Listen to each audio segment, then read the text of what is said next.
to rock this place.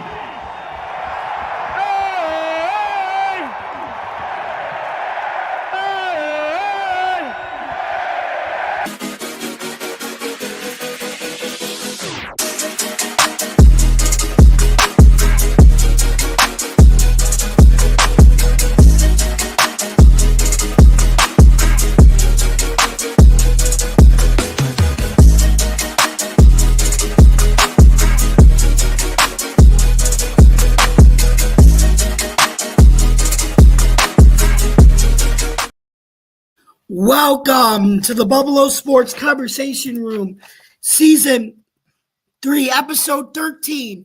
I'm your host, Jamie Malloy, and it's good to be back after a week's break.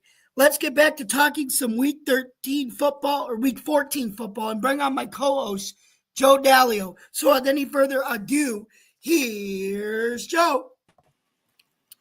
Hey, Joe, how's it going? It is going great, Jamie. I like the ring to that. Episode 3 and show 13. That's my birthday there, 313. So I guess that's going to be a great show here that we got.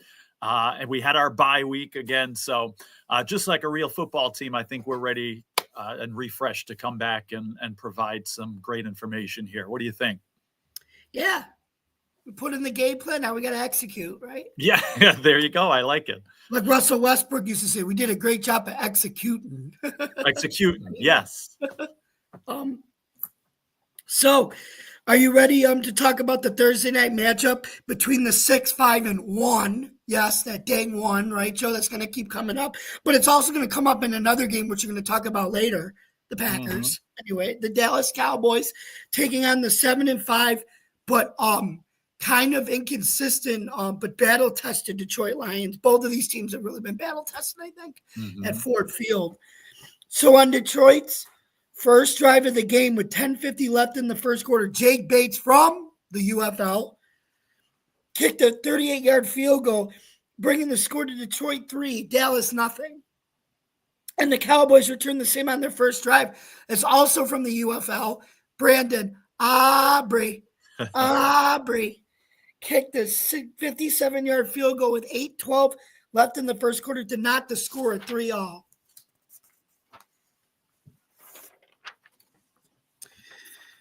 Jahmyr Gibbs scored on a touchdown on a 6-play, 42-yard drive with 2:17 left in the first quarter to give the Lions their first lead of the game, 10-3. With 9:27 left in the second quarter, Aubrey kicked the second field goal of the game, this time for 42 yards to cut the score to 10-6 Detroit.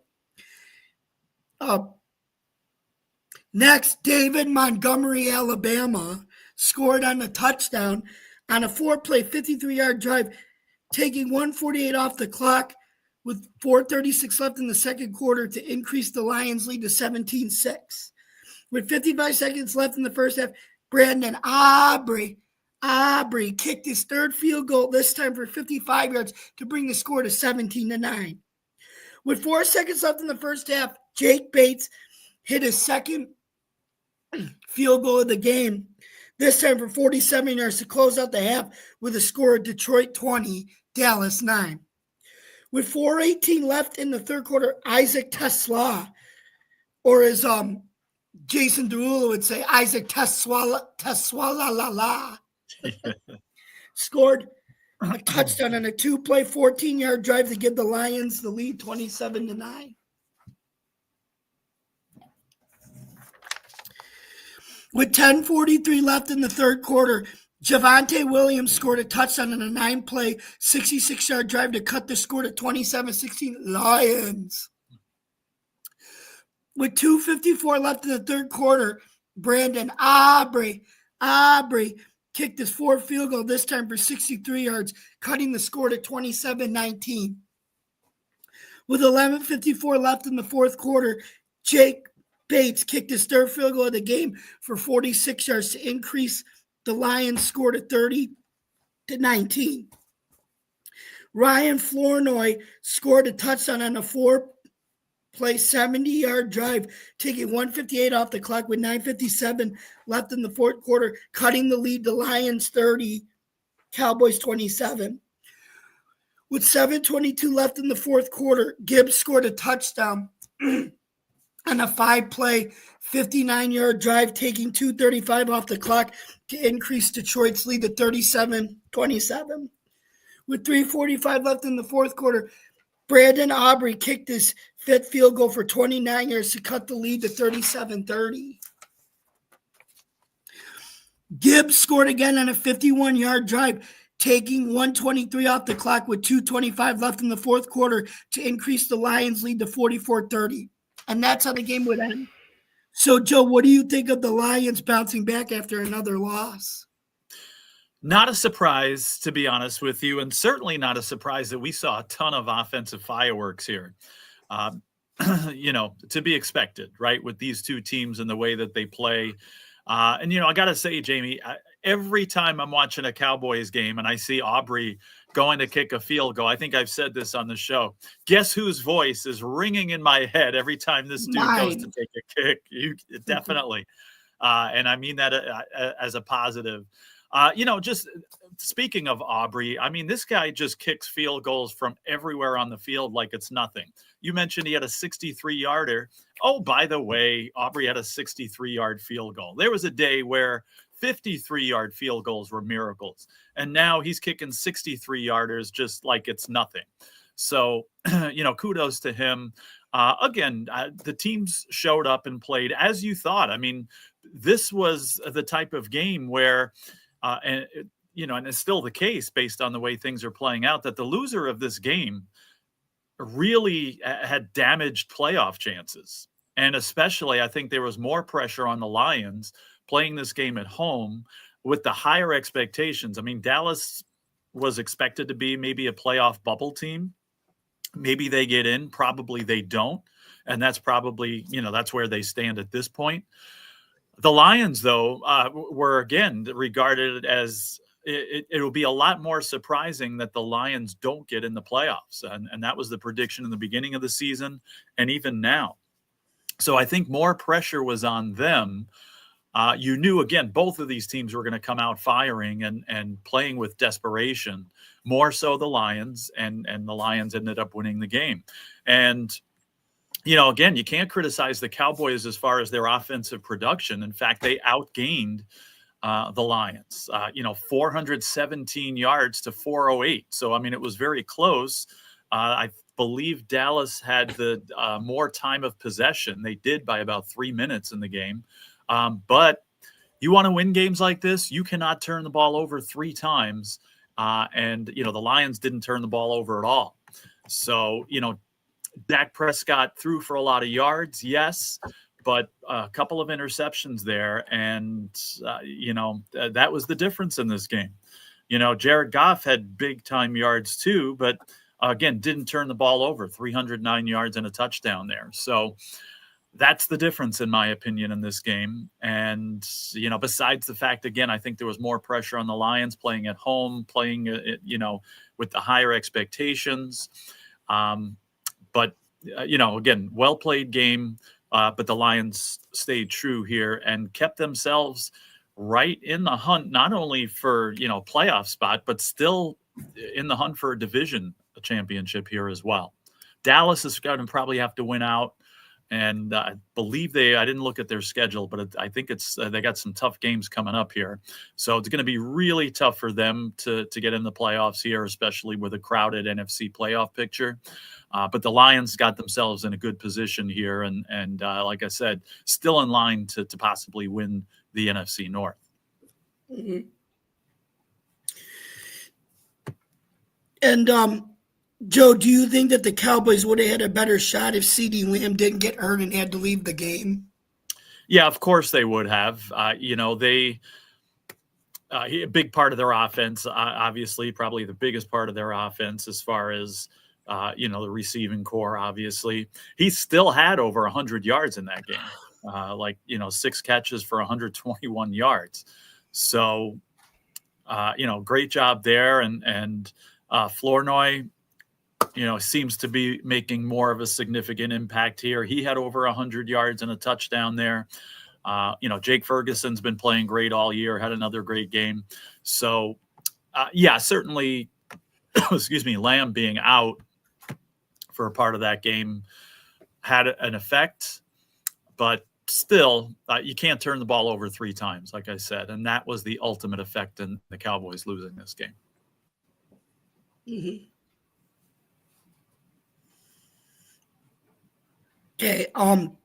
Now are you ready to talk about our game of the week, the 1:00 game, which is the 4-8 Cincinnati Bengals taking on the 8-4 Buffalo Bills at Highmark Stadium? Let's talk about those Buffalo Bills. Yeah. On the Bengals' first drive of the game in 14 plays, Chase Brown scored on a 67-yard drive, taking 8:15 off the clock in a snowy game, giving the Bengals the lead, 7-0. The Bills responded with a Matt Prater 26-yard field goal to cut the lead to 7-3. With 13:39 left in the second quarter, T. Higgins scored on a 21-yard touchdown pass from Joe Burrow to bring the score to 14-3. With 7:36 left in the second quarter, Khalil Shakir, his premier, scored on a 12-play, 70-yard drive, and the 2-point conversion was good, bringing the score to 14-11 Cincinnati. With 3:18 left in the second quarter, Brown scored on a 10-yard pass from Burrow to increase the Bengals' lead to 21-11 at halftime. With 9:20 left in the third quarter, Dalton Kincaid scored on a 75-yard drive on 9 plays, taking 5:40 off the clock, cutting the lead to 21-18 Bengals. With 8:44 left in the fourth quarter, Mike Gesicki scored on an 80-yard touchdown drive on 12 plays, taking 7:02 off the clock to increase their lead to 28-18. With 7:33 left in the fourth quarter, Josh Allen called his own number and scored on himself on a 40, or scored not on himself, he scored himself on a 40-yard touchdown to cut the lead to 28-25. With 5:25 left in the fourth quarter, Christian Benford intercepted Burrow for a 63-yard touchdown, giving Buffalo their first lead of the game, 32-28. With 5:11 left in the fourth quarter, A.J. Epinesa intercepted for Burrow's second pick of the game. And he came into the game throwing no interceptions all year. Mm-hmm. With 3:09 left in the fourth quarter, Allen tossed a 3-yard pass to Jackson Hawes to give the Bills an increased lead, 39-28. With 2:18 left in the game, Burrow threw a 25-yard touchdown pass to Higgins, but the 2-point conversion failed, bringing the final score to 39-34 Buffalo. And, of course, Josh Allen, we know how it ended. Josh Allen said, I'm going to take it myself on that 3rd and 15. Bam, game over. So, Joe, were you as nervous as I was in the first half as Burrow looked hot and Josh had never beaten him before? I don't know if you saw the stat line, but he was 0-2 against Burrow before this game. Yes, good question. I did see that stat that he's never beaten Burrow, and I certainly was nervous because the Bills could not stop the Bengals for anything, and Burrow was playing very confidently. The whole, the Bengals offense was moving like a machine. And even in the second half, I had my doubts because even though the Bills were getting back in the game and had gone ahead, it's like, I'm not so confident that they're going to be able to stop this team. And just a couple of interceptions, like you said, Burrow didn't have any interceptions before. Now, not that I want to make excuses for him, but perhaps the cold, made it so that, because they were both on deflections, right? They were both where balls were deflected and picked off, and the one Benford ran all the way in, and then Epinesa got the other one. So I was thinking about that earlier. It's like he's throwing the ball so well all game, and why particularly on deflections here? And the only thing I can think of was maybe the cold had gotten to him and it was harder to grip the ball. I really don't know. And again, I'm not going to make excuses for him. I mean, Burrow did play a great game. Unfortunately, those 2 turnovers were key and at the totally wrong times, and the Bills took full advantage of them. So, we kind of felt bad for him a little bit because he had played such a great game. But just this game was just fun to watch just because, I'm from Buffalo and I take this stuff for granted. And, even you being from Western New York, it doesn't snow as much where you are, but still, I think we Western New Yorkers tend to take these types of games for granted. I remember growing up on Long Island and watching games from Buffalo like this, like, oh, wow, it's a snow globe game. How cool, And this to me was just one of those snow globe games. And it wasn't a dangerous snow. I mean, there was only maybe a couple of inches that had fallen during the game. It was a steady snow, but still, it just reminded me of being a kid and, watching those kind of games from places where it doesn't snow like it does here. And it's cool to watch. And I kind of got that little flashback, watching this game here. But speaking of taking things for granted, I'm guilty. And sometimes we Buffalonians and Western New Yorkers here, I think we have a tendency to sometimes take Josh Allen for granted. And I kind of did. And it wasn't until really going through the stats of this game that it's like, oh my goodness, this guy, people say he's got to play like Superman in order for the Bills to win sometimes. And OMG, he played like Superman here. He had like 6 touchdowns a couple of games ago. This game, 4. 3 passing touchdowns, 1 running touchdown, 78 yards rushing, besides the 250 or so that he threw for, 139.7 quarterback rating, which is excellent. So again, Josh Allen, playing like Superman. And I think I can't speak for you or anybody else, but I tend to take him for granted sometimes because we've seen these types of performances so much that it's, just another Josh Allen performance. But again, this one was especially clutch because they could have easily lost this game. And, the Bills out-yarded the Bengals significantly, almost by 100, like 416 to 338. Now, again, Joe Burrow, give him credit, 4 touchdowns. Those untimely interceptions did him in. The Bills defense, we can't say, wow, what a good performance. There were some, including some guy named Poyer.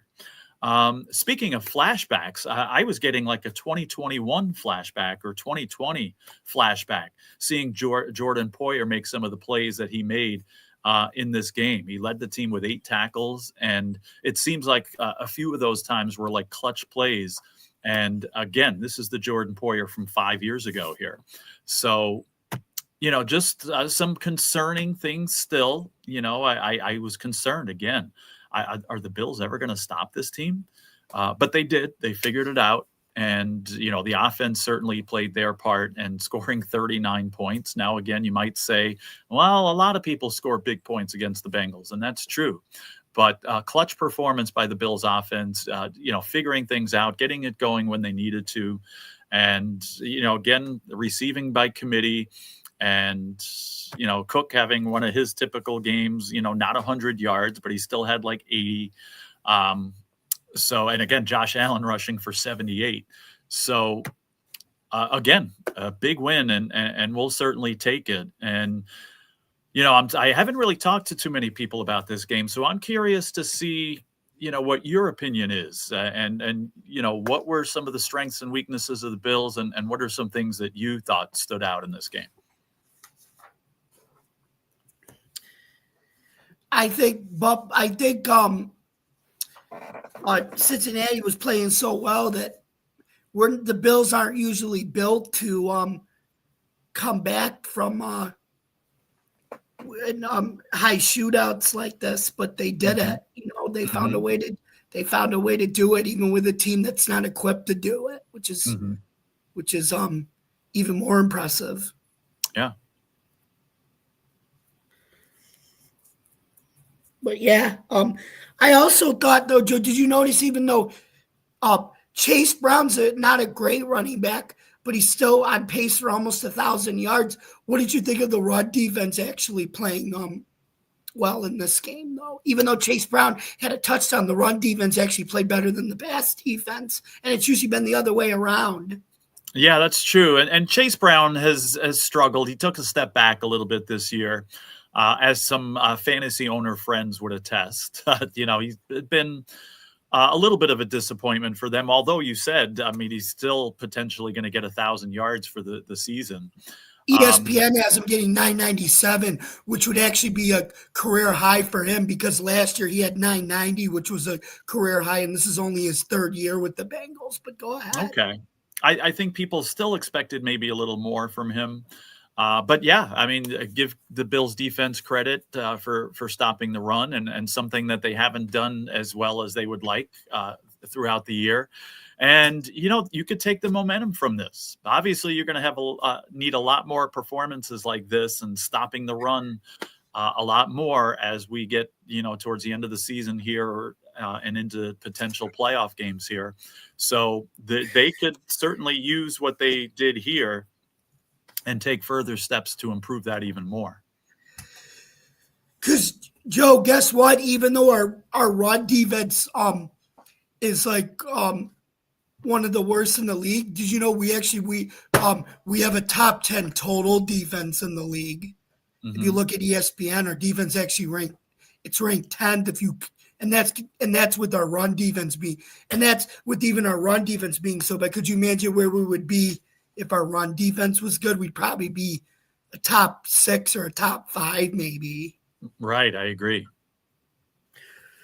So I mean, yeah, everybody says this defense is so bad. Statistically, it's in the top 10 in the league. People forget that. It is. Mm-hmm. Right. There's still room for improvement, of course. And, they're going to have to make some big plays and step up, again, as these games get more significant. And, should they get in the playoffs here, then obviously they'd have to step up. But, and that's a good stat, Jamie. I wasn't aware of that. I wasn't aware that it was top 10. I would have put them maybe in the middle of the pack, around 15 overall. Mm-hmm. But that's good to know. And again, I think they're making improvements, and they can certainly move that ranking up even higher. If they no, it is like I said, Joe, it is in the top 10. It just doesn't feel like it, but it is, know, when you watch the games, it doesn't feel like it, but they are in the top 10 is because it's the run defense that's dragging that number. Right. Okay. But that's good to know. Yeah. Mm-hmm. And their offense is number 2 behind the Cowboys. The Cowboys have the number 1. I don't know if you knew that.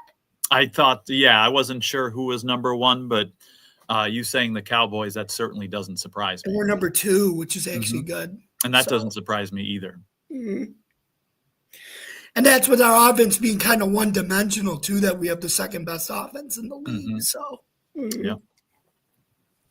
So, should we I also was going to say, what do you think about Christian Benford, Joe, stepping it up this week with an interception and a 63-yard touchdown? But also, what did you think about them surprising Burrow, giving him a little pop goes the weasel with the corner blitzes? I mean, he didn't seem to do well in those. And like I said, because Joey Bosa was out, we haven't really had to do corner blitzes, but it seems like we were getting pressure from those. And do you think we're going to be corner blitzing more often now? Ooh, that's a good question. Now, I loved those play calls, and I did notice that a few times during that game. And again, there was a couple of times, where Burrow took blindsided hits, from those corners. So I think it was a great call defensively. Now, again, whether they continue to do that, because other teams watch film too, and maybe the Bills saw something there that, caused them to say, hey, we see this weakness here, so let's do some corner blitzes here. And it obviously worked. Something was exploited, but, is that necessarily something that would work as well in future games? And now especially teams could be looking for it. So it is something that perhaps they could use, maybe not as much, but I think they knew something going into this game to deploy that, and it certainly worked. It could this week with Drake May, because you got to remember, as good as he's playing, mm-hmm. he's still a second-year quarterback, and if Joe Burrow couldn't handle those, maybe we give him a few cornerback blitzes, and that might. I don't know if he's really ready to handle those yet. If Burrow couldn't handle them, Right. So, like, same thing with Denver. If we played Denver in the playoffs, we corner blitz Bo Nix, but still. Yeah, I mean, I would certainly recommend it. Again, I don't know how often or if they would, how often they would use it, or, if it's something that they're going to like stress now and see how well it worked in this game. It's a very good question. And I look forward to finding out the answer. And I told you why they did it, because Joey Bosa is hurt and they were having a hard time getting it from their defensive end. So they said, let's just send the corners on the blitz, and they got them. So yeah, anyway. Great idea. Yeah. Isn't it too bad though? I know do we really got to feel bad for the Bengals at this point? I mean, I think we do, but they do this every year, Joe, right? Especially because Burrow's been out for some time, and the team really didn't look that bad with Burrow at the helm. And isn't this the same old Bengals though? This year they started out 2-0, but then Burrow got hurt. Mm-hmm. They went to a slow start and didn't really do that great with Flacco. And then we thought when Burrow came back, it was, oh my God, they're going to win 5 in a row again and finish 9-8. But it looks like law of average caught up to them and Buffalo beat them. What do you think? Yeah, I agree with everything you said. In fact, they showed the stat during the game. They were 3-0 with Burrow in the game because they won the game he came back against the Ravens on Thanksgiving there. So 3-0 with him, and I think they said 1-8 without him. So guy makes a difference, I guess, right? And I thought so, especially after they won that Ravens game. I was like, uh-oh, here they come. Same old Bengals, like you said, making the move at the end. But I just thought, the odds were against them, and still with some difficult games. This was before the Bills game here. So, winning at Buffalo is almost an impossible task. So I just thought there was too much of an uphill climb. If Burrow maybe would have missed half the time that he missed, they could have pulled the Houdini act that they pulled in the past. But I just think there was too much going against them this time. And the only reason I thought maybe they had a chance was because of how weak the division is. With Baltimore and Pittsburgh floundering, I said, well, watch this team get hot and overtake both of them potentially. But they never got it going without Burrow. And then, again, too much of an uphill climb even with Burrow. So, yeah, I don't think the Rabbits come out of the hat this year. And I think it's funny how you said they've been able to pull the Houdini act. Well, last year, is it a coincidence that he did it because he had the Slim Shady haircut? And that was right. a popular song. Right. Houdini. And I didn't even mean to. I do a lot of puns on purpose. That was not one of them. I can't take credit for that one. But anyway, wasn't it nice to see Dawson Knox get involved more in the game with 6 receptions and 93 yards receiving? We know what Salino Law is going to be saying. Yeah. Thanks, Lawson. Right? Yeah. I mean, that's probably the best game I've seen him play in a couple of years, I think. 6 catches, 93 yards, and some of those were big catches too, where they needed, a big play. So last 2 or 3 years, I can't remember Dawson Knox playing a better game, probably since Dalton Kincaid came around. That's the best game Knox has played, I think. Mm-hmm. So should we now give our predictions for the Week 15 game against the New England Patriots? You want to go first, though? I think there's no better time than now. Who's going to go first? You go first. Okay. Now, I'm going to say something here. So to our audience, don't shut your computer down until I say everything I'm going to say. Okay. So first we're going to make a prediction on this game, but I'm going to take it a step further because I see this happening. I've told a few people that I see this coming. Prediction for this game: Patriots 27, Bills 26. Now, we know that if the Bills lose this game, pretty much any chance of winning the division is gone. Okay, again, keep your computers on. Stay with us, please. I don't want to lose our audience. Here's what I think is going to happen, though, honestly. So, okay, Patriots take the division. Bills still play well enough in the remaining games to get in the playoffs. I could see this clearly happening here. The Bills playing their first game, it's going to have to be on the road. I swear, I think they're going to play the Patriots again in the first round of the playoffs. I could see the Patriots being like a 2 seed or even a 3 seed. The Bills being like that 7 or 6, or I should say 6, 7. I don't know. We'll leave it at that. But I couldn't resist. I'm an 8th grade teacher. I got to go with that any chance I can get. I've seen so many rolls of the eyes in my house here when I say that, but anyway, hopefully that doesn't shut our podcast down. But anyway, I could definitely see the Bills playing the Patriots in the first round. And do you really think an inexperienced Patriots team is going to beat this battle-tested, playoff-tested Buffalo Bills teams 3 times in a season? I certainly don't. So I think, okay, the Bills lose this battle and lose the division battle with it. But I think in the end, these 2 teams meet again, first round of the playoffs, and the Bills end up getting revenge there. What makes you think even though in Foxborough? Because I think that the Patriots take this game, and I think it's just going to be too much for the Bills to come back and win this division. So I think it is in Foxborough.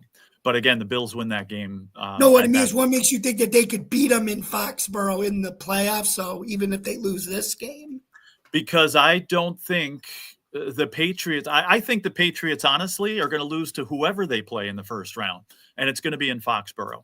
I just think they're not quite ready yet. I mean, yes, they got a great record and they're playing great games, and I am guilty of not giving this team enough credit all season long. But when you look at, again, the experience and again, Vrabel's got a questionable, he's got an excellent regular season record. His playoff record seems a little questionable to me. He's had some really good teams and high seeds and came up short. So, again, the Bills know how to win. And again, it's very difficult for any team to beat somebody 3 times in an NFL season. So or in any sport. In any sport, that's right. So I just think with the experience the Bills have, they're not playing well on the road. I get that. And that's why, again, I can see them losing this game in a very, very close, again, 27-26 Patriots here. But I would be very surprised if these 2 teams meet in the playoffs and the Bills did not win that game. So that's right. Right, Joe. Like we said, the Patriots are good, but they're not ready to make another 20-year run like they did with a previous. Let's pump the brakes on that. I don't think they're ready for that talk yet to make another 20-year run. Even though Dave Portnoy would respectfully disagree, because when he beat I don't know if you saw when he was on Wake Up Barstool. He's like, this game we beat the Bills. He's like, we just created another dynasty. We're gonna go on another 20-year run with Drake May, like we did with Tom Brady. And he was declaring that because he was so excited. He was hyped up on Mountain Dew after that game. Yeah. Wrong. I disagree. Yes, they could be a good team for a long time, especially if Drake May stays healthy and keeps playing like he is. Yeah, they're going to be a team to be reckoned with for a while, but. Yeah, not a Brady-type dynasty there. It could happen, but it's very rare. It's rare for lightning to strike twice in a bottle like that, especially with the same team. But right, anyway, right. I have my doubts. And there's more parity now too than when Brady started it. That's the difference. So right. But, okay, so anyway, my prediction, Joe, is I do agree with you. However, I think they're going to beat them 27-26, and I think they get into one, and they make it into one game. But I have a crazier prediction. we're Go gonna ahead. we're gonna end up taking the division, and the Patriots are gonna have to come to Buffalo, and we beat them in Buffalo. Okay. I certainly would not mind that scenario. And wouldn't it be sweet to wouldn't it be cooler to eliminate the New England to eliminate the New England Patriots for the last time in Highmark? Wouldn't that be sweeter? Yes. Oh, that would be amazing. I would love to see that. And of course, would much rather have a home playoff game than have to go to Foxborough. But I like your scenario there, and it's certainly not out of the question. Again, especially the way the Bills have been playing. Yep. Anyway, let's take a look at the 4:25 p.m. competition between the two Ken and Kens from the two Ken and Ken teams from Jeremy's Huddle Sports Network. It's the 9-3 Chicago Bears, Ken the Bears fan team, and versus the 8-3-1 Green Bay Packers, Kitty Ken, meow, at Lambeau Field. The Packers. So here we go with 9:19 left in the second quarter. Not Deshaun Watson, but Christian Watson caught a 23-yard pass. Sorry if that offended anybody, from Jordan. What's love got to do with it to give the Packers the lead 7-0. With 1:14 left in the half, Cairo Santos, St. Cairo in English, which would be, kicked a 33-yard field goal to cut the lead to 7-3 Packers. With 38 seconds left in the half, Bo Melton caught a 45-yard pass from Love, giving Green Bay a 14-3 lead at the half. With 8:20 left in the third, Omide Zachuas caught a 1-yard touchdown. Bless you. I said, bless you. Thanks. Caught a 1-yard touchdown from Caleb Williams, who gave Fox the green light to expose him painting his fingernails, which is funny. And the 2-point conversion was good, cutting the lead to 14-11 Green Bay. With 6:10 left in the third, Watson caught his second touchdown for 21 yards, bringing the score to 21-11 Green Bay.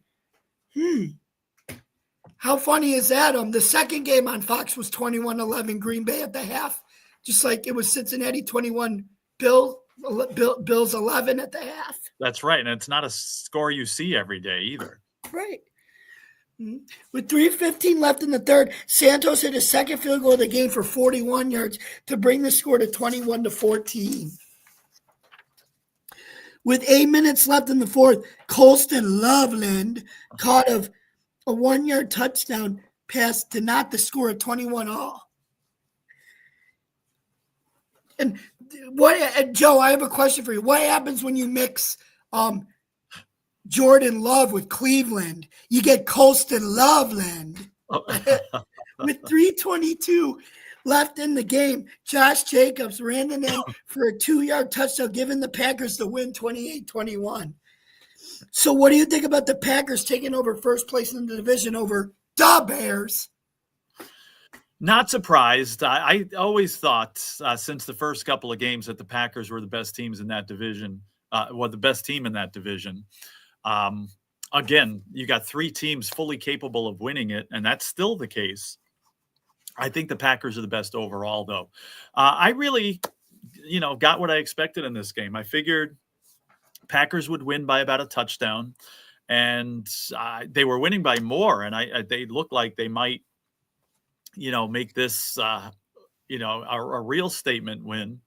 But I think the Bears made a statement in the fact that they're not going away. They're not going anywhere.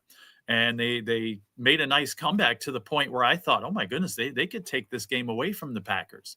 And imagine if they had, because they were already the number 1 seed of the NFC going into this game. So imagine if they had taken this game, the stronghold they would have on the division, first of all, but also on that number 1 seed. So I don't think the Bears rather played a bad game. Caleb Williams maybe played a subpar game, didn't do anything crazy, had a couple of touchdown passes, but nothing much beyond that. A key interception, and really nothing special about the Bears offense throughout the whole game. Packers had some good performances there. Jordan Love with 3 touchdown passes. Josh Jacobs had a typical Josh Jacobs game of his, and he scored a touchdown. Christian Watson, thank you for the daily fantasy help. 2 touchdowns, almost 90 yards in receiving. So he played a nice part in that. Tackling machine Edgar and Cooper on defense for the Packers, shutting down the Bears. So, a good solid game with 2 very good teams, and the Packers with that one that you were talking about at the beginning of the show there, 9-3-1, still, and the Bears 9-4.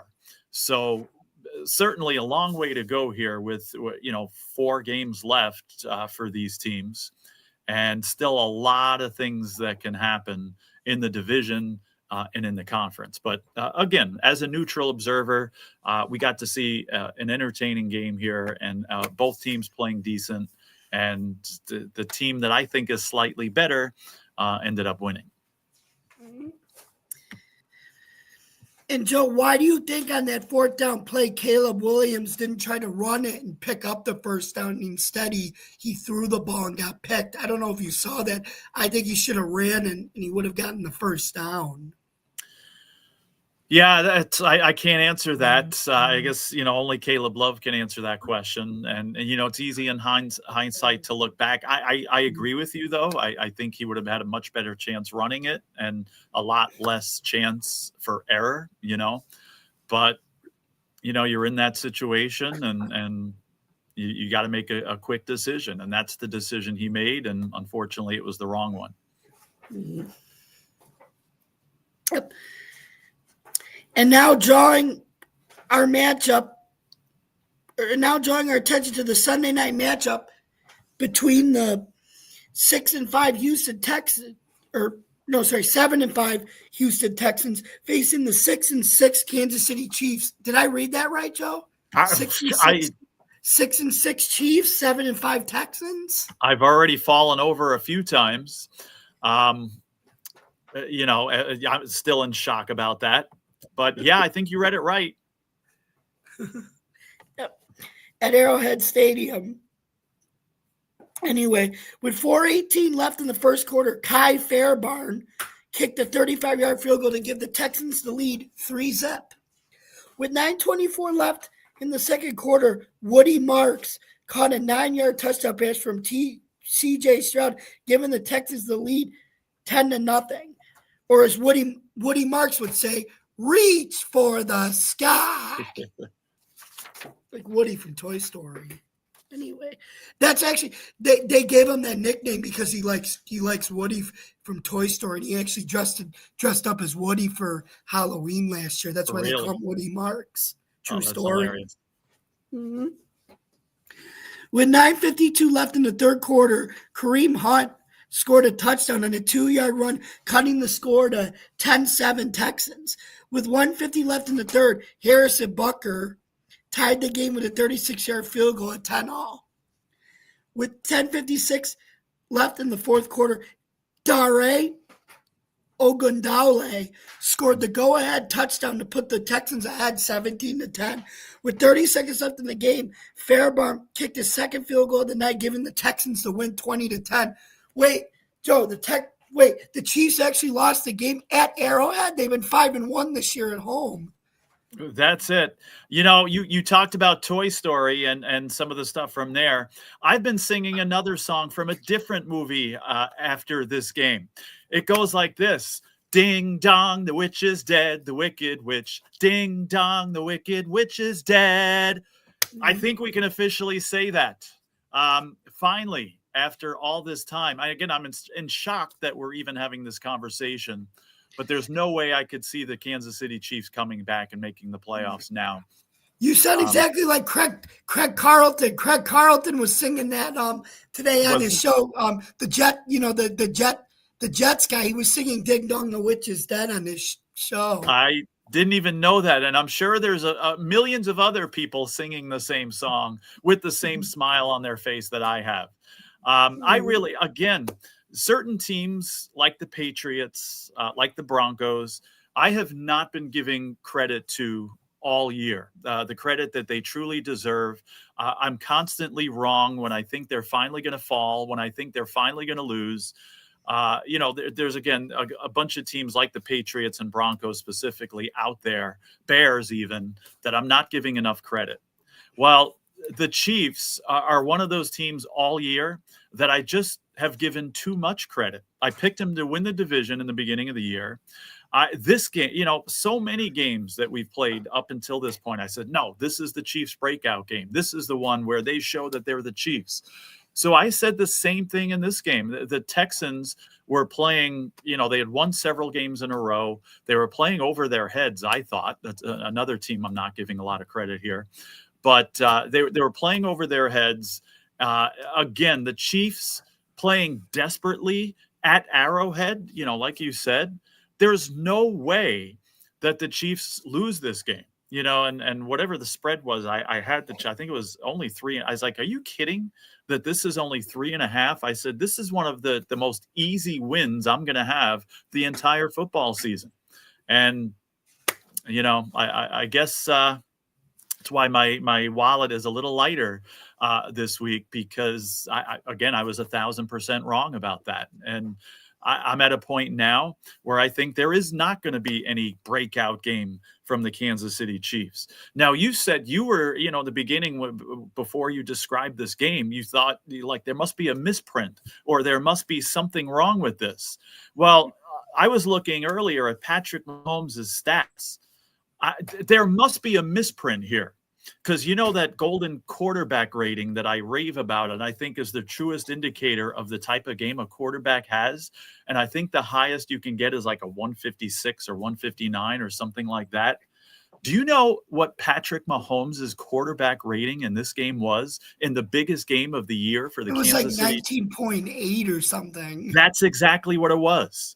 And so I looked at it earlier. I was like, wait, that has to be wrong. There's no way that one of the most clutch quarterbacks of our generation in a game where his team absolutely needs to win, that can't be. There's no way he had a 19.8 quarterback rating. Maybe was that the first drive? I mean, what, how could that be? But no, when you look at it, 160 yards passing, like 4.8 yards per completion, which is not good. No touchdown passes, 3 interceptions. He did have 59 yards rushing, but he didn't get much help and he kind of had to do it on his own. But how in the world does Patrick Mahomes get a 19.8 quarterback rating, when the season is on the line at home? Again, so many things about this shocked me, and I have no words except thank you, God. No, but seriously, I have no explanation for this. But I think the NFL playoffs, and especially in the AFC this year, is going to have one less thorn in its side. Mm-hmm. Yep.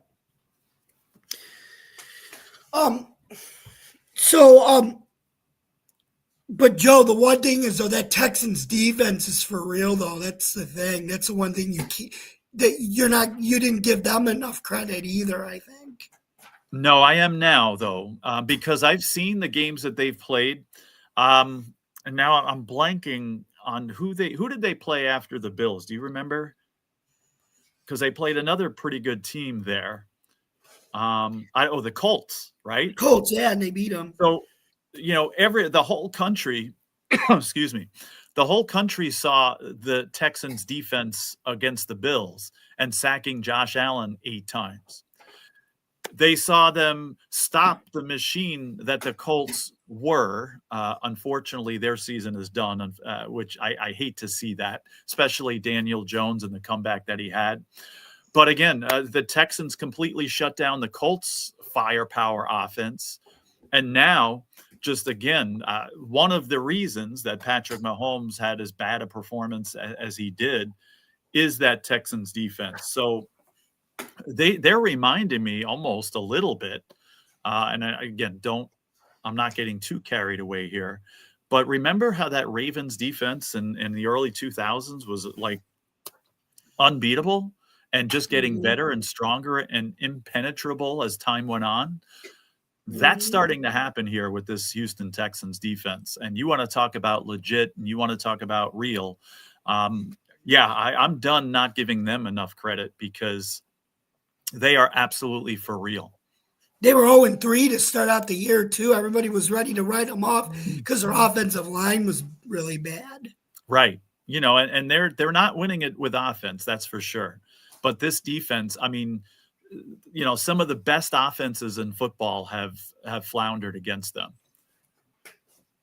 So it'd be very interesting to see, if this continues and how far they can go if it does.